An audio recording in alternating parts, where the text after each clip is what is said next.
దేశంలో అత్యంత సంపన్నులైనటువంటి కుటుంబాల్లో ముఖేష్ అంబానీ కుటుంబం ఒకటి. ఇప్పటికే ఈ కుటుంబానికి సంబంధించినటువంటి వ్యాపారాలు ఎన్నో విజయవంతంగా కొనసాగుతున్న సంగతి తెలిసిందే. అంతేకాకుండా ఇంకా అభివృద్ధిలోకి వస్తున్న ప్రాజెక్ట్స్ మరెన్నో ఉన్నాయి. ముఖ్యంగా ముఖేష్ అంబానీ వ్యాపారాలు గుజరాత్లోని జామ్నగర్లో ఉన్నాయి. వీటిలో crude oil refinery, green energy park ఇప్పటికే అభివృద్ధిలో ఉన్నాయి.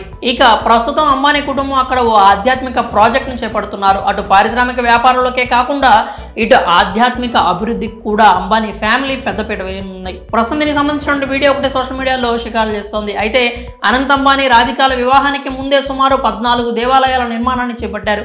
ఇండియాలో అతిపెద్ద ఆలయంగా పేరు తెచ్చుకుంటున్నటువంటి రామ మందిరం, అమెరికాలో బాబ్స్ టెంపుల్ ఎలా అయితే ప్రసిద్ధి చెందాయో అదే తరహాలో అంబానీ ఫ్యామిలీ కట్టించబోయే ఆలయాలు కూడా అభివృద్ధిలోకి రానున్నాయి. అంతేకాకుండా ప్రపంచ వ్యాప్తంగా ఉన్న అంబానీ ఫ్యామిలీకి సంబంధించిన వారి ఇళ్లలో కూడా పూజ గదులకు ప్రత్యేకమైన స్థానం ఉంటుంది. ముఖ్యంగా ముంబై, లండన్లో ఉండేటువంటి ఇళ్లలో చిన్న గుడి కూడా ఉంటుంది.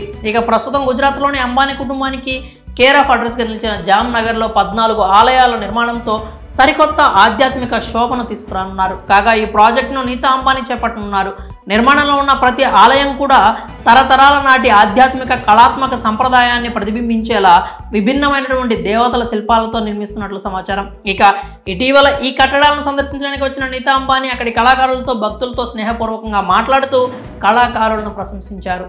ప్రస్తుతం సోషల్ మీడియాలో వైరల్ అవుతున్న ఈ వీడియో దానికి సంబంధించిందే. ఈ వీడియోను Mukesh Ambani cultural centre Twitter అకౌంట్లో పోస్ట్ చేశారు. ఇక అనంత్ అంబానీ, రాధికా మర్చెంట్ త్వరలోనే వారి ప్రీ వెడ్డింగ్ వేడుకలను కూడా జరుపుకోనున్నారు. మరి ప్రస్తుతం అంబానీ ఫ్యామిలీ నిర్మిస్తున్న ఆలయాలకు సంబంధించినటువంటి వీడియోపై మీ అభిప్రాయాలను కామెంట్స్ రూపంలో తెలియజేయండి.